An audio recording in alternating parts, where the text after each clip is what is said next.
Today we're going to talk about WeVideo. So I want to start from the beginning. WeVideo can be used for a lot of things. You can use it for full lessons if you want to make some creative lessons, or you can just do some lectures if you need some stuff for sub days, or you can have the students get into it and create videos for class. So we're going to start at training.wsd.net. In order to activate your account, you just have to go in here and type in WeVideo in the search bar, and then you're going to see WeVideo account for teachers, and you'll have an intro video. And the way to create or activate your account is just click on this logo right here that says WeVideo. It says click the logo to join WeVideo. So you do that, and it's going to create a you can see that I already have one. It's going to create a enterprise account or a business account for you.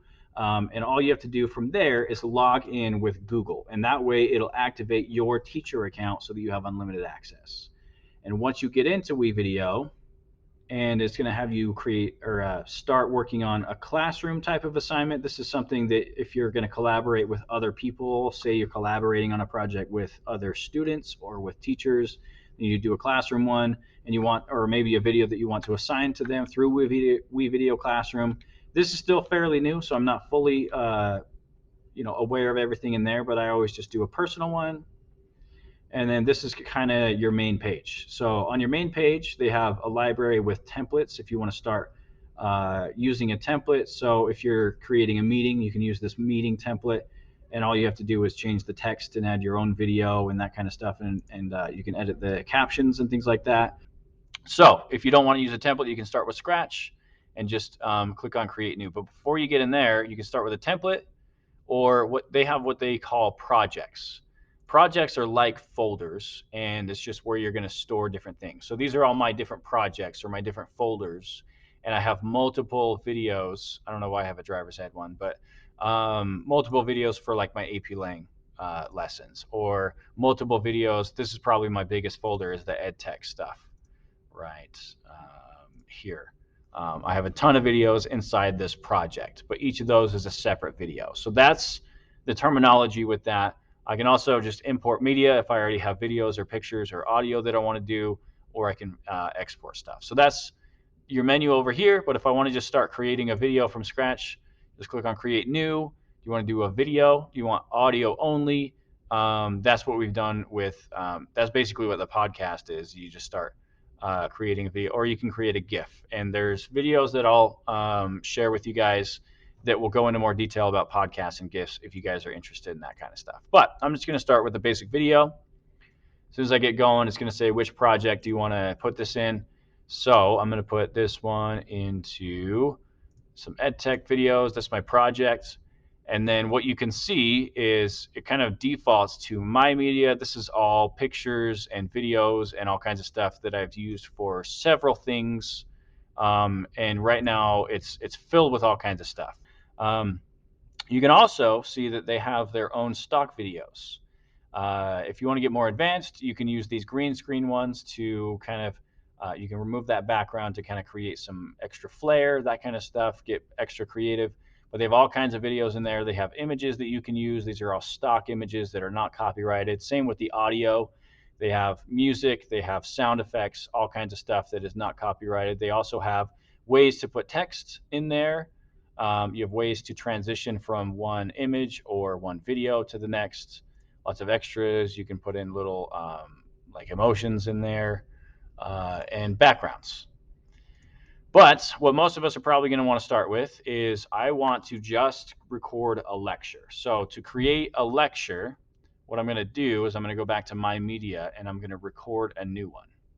And once I start recording, it's going to ask me what type of device I want to use. If I want to use my webcam, I'll select my webcam. If I want to use, you can even use your document camera.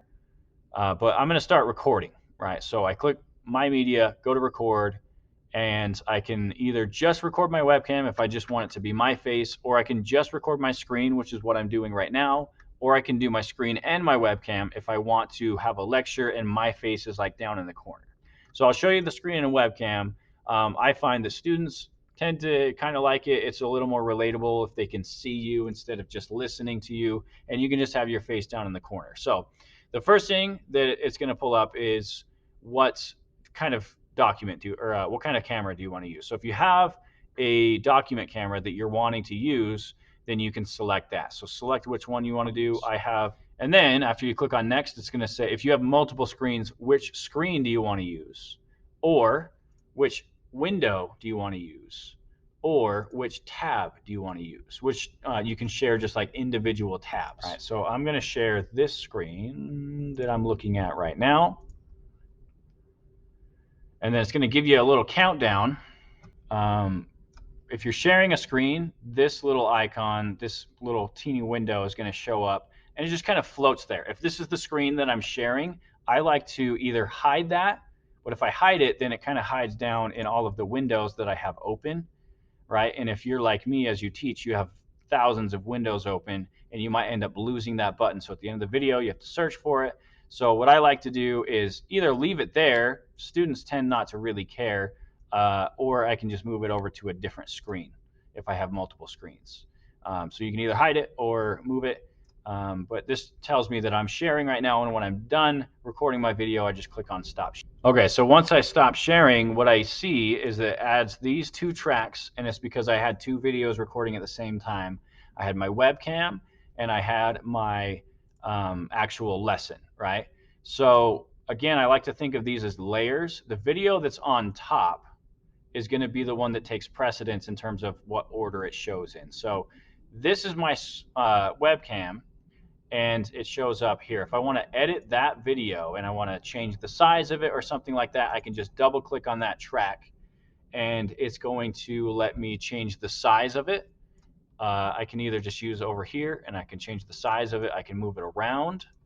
I can also do lots of other transformations. I can change the audio level. I can change the speed of that video if I wanted to do that, all with these different tools. So once I'm done editing it, I would just click on Save Changes, and I can see that my video is saved right here.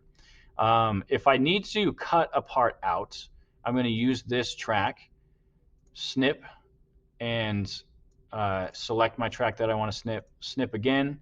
And again, because I have my webcam and my lesson, I want to make sure that I snip both tracks.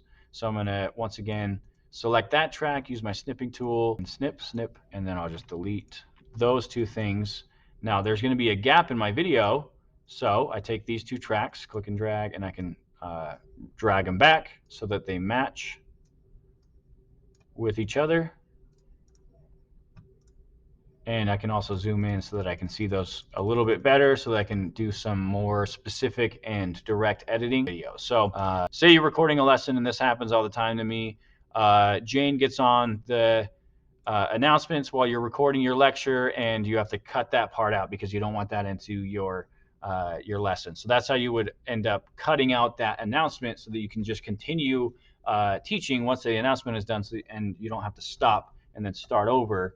You can just kind of keep going. So you just go, okay, I'll get it in editing. You can also add audio tracks. So you can see that this one is text, this one is video. Those are both videos, but the default gives you two texts, one text, one video. And then we have an audio track. If you wanted to put some background music in there, you can use this stock audio, or you can learn how to download and upload music onto here. So once you're done editing your video and you have everything the way you like it, you're just going to make sure that you save it. So if you're not all the way done, you can save it up here in the top left. It says My Video something. When you click on that, you can actually give it a name.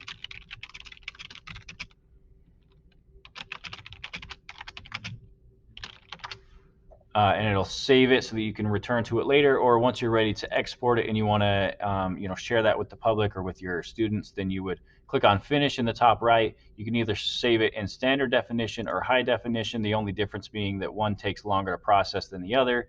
And then you can also activate your Google Drive option so that it saves it to your Google Drive. It'll default to WeVideo, so it'll save onto your WeVideo account. You can also send it to YouTube if you want to explore the YouTube option. And kind of share your videos through there, and then you just click on export. After your export processes, you can access this in many different ways. If you are on WeVideo and you just saved it there, you can just go back to your WeVideo home, click on exports, and you'll see all your videos in here.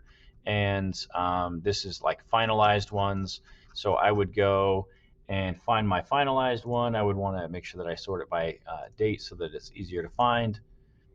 And then once I have this video, you can either just take this URL and share that, or to put this, yeah, so that's your URL, or to put this on Canvas, I would suggest copying this embed code, and then you would go into your Canvas assignment, and you have your instructions here, and use the HTML option down here at the bottom, paste that embed code, and then once you go back into the regular version of it, you can see that this video just embeds right onto that Canvas assignment, and then you just click on save, and that video is there for students to see. And that's what I find to be useful, especially when you have a sub. They can just watch the video on their own so that you don't have to rely on the sub to use technology and run into all those kinds of issues. So good luck. What a wonderful